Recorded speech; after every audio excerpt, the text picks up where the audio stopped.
Welcome to this explainer. Look, I want you to imagine for just a second that I'm a senior policy advisor, and you are all top government officials sitting in a high-stakes briefing room. Today, we're going to diagnose Pakistan's structural vulnerabilities to disasters, and we're going to meticulously map out the critical gaps within our institutional framework. Because honestly, this isn't just about understanding academic theory. It's about evaluating the very systems that stand between natural hazards and total national crises. Let's get into it.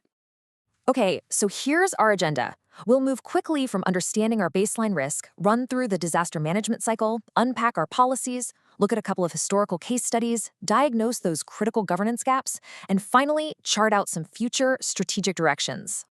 Section 1. The vulnerability context. Right off the bat, we've got to confront a pretty harsh geographical reality.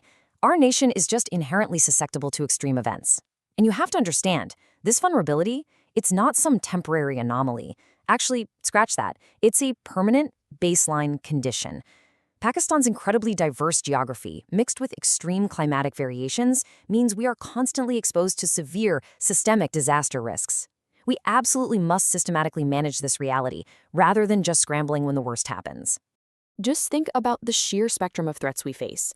Because Pakistan sits literally right on the collision boundary between the Indian and Eurasian tectonic plates, massive earthquakes are a constant geological threat, no getting around it. Then you add seasonal monsoon floods, prolonged droughts in arid places like Baluchistan and Sindh, cyclones hitting the coastal areas, and landslides in the mountains. And, that's just the natural side. We also have to factor in human-made disasters like industrial accidents, armed conflicts, and long-term environmental degradation. It is a lot to handle. Section 2, the disaster management cycle. So before we critique what's actually happening on the ground in Pakistan, let's establish the gold standard. How should disasters be managed? Well, it boils down to these 4 foundational steps: mitigation, preparedness, response, and recovery. And notice, this is a continuous cycle. It's not a straight line. This framework ensures we aren't just reacting to crises, but actively anticipating them, minimizing the damage, and then facilitating sustainable rebuilding that feeds right back into making us stronger for the next event.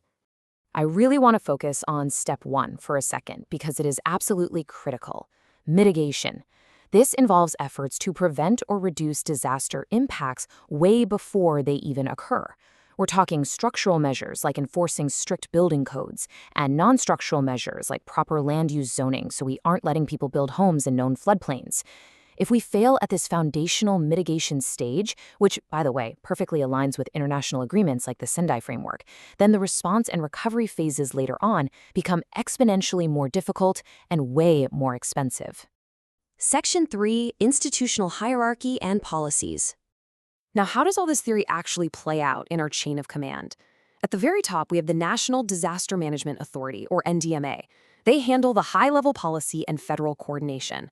Right below them are the Provincial Disaster Management Authorities, the PDMAs, who act as the bridge to implement those policies and manage resources. Finally, down at the base, we have the District Disaster Management Authorities, the DDMAs, and I cannot stress this enough, the DDMAs are where the rubber meets the road. They are responsible for that absolutely critical local execution. If we look back, our policy evolution has honestly been completely reactive.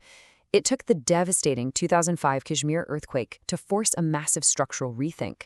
Then, 5 years later, the 2010 superfloods exposed even more systemic vulnerabilities.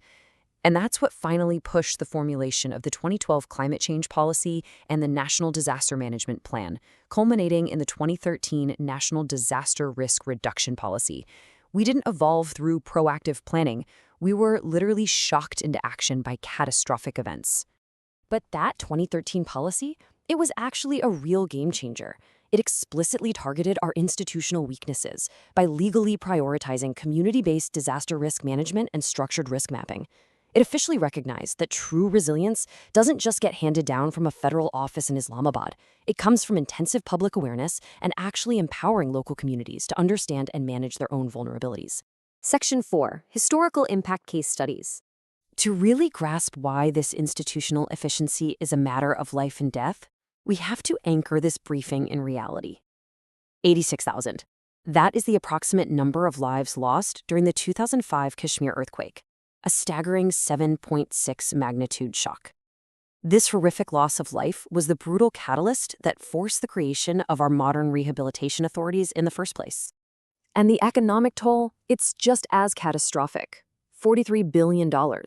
That figure represents the estimated economic loss from the 2010 superfloods alone. Over 20 million people were affected.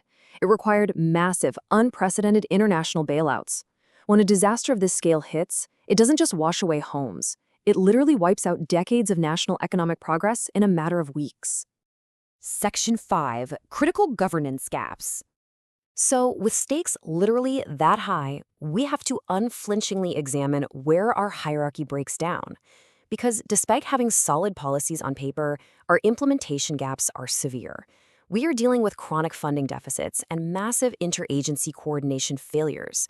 The bureaucratic friction between the national NDMA and the provincial PDMAs critically paralyzes our emergency response capabilities.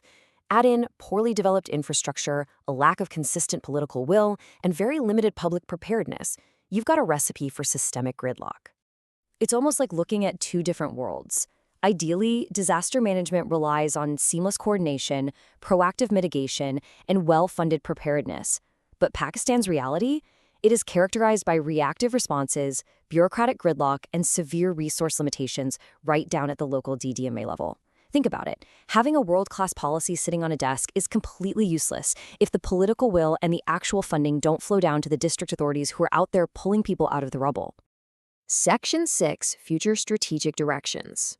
Okay, we can't just admire the problem, we have to prescribe actionable solutions. Adopting modern technologies isn't just a nice upgrade, it's an absolute necessity.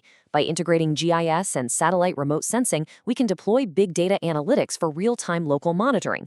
That means hyper-targeted early warnings long before a flood hits a vulnerable district. At the same time, we have got to enhance the operational capacities of the NDMA, PDMAs, and DDMAs, engage communities directly, and strengthen those international financial partnerships. Which brings us to a non-negotiable reality. Because our disaster frequency is rapidly accelerating due to climate change, we can no longer treat environmental policy, sustainable development, and disaster management as completely separate portfolios. Integrating climate adaptation directly into our future national planning isn't just an option anymore. It is our only viable path forward. So, I want to leave you with this. Will we modernize our institutional coordination and adapt to these climate realities before the next catastrophic shock hits Pakistan? That is the question every policymaker has to answer today. And hey, if you're studying this framework, say mapping out a policy brief or structuring a CSS exam answer right now, remember this tip. Simply listing out the hazards is not enough for top marks. You must critically evaluate those implementation gaps between the NDMA and the local DDMAs. Because the efficiency of that framework is literally the only barrier standing between natural hazards and total systemic collapse. Thank you so much for joining me for this explainer. Keep questioning the systems around you, and I will see you in the next one.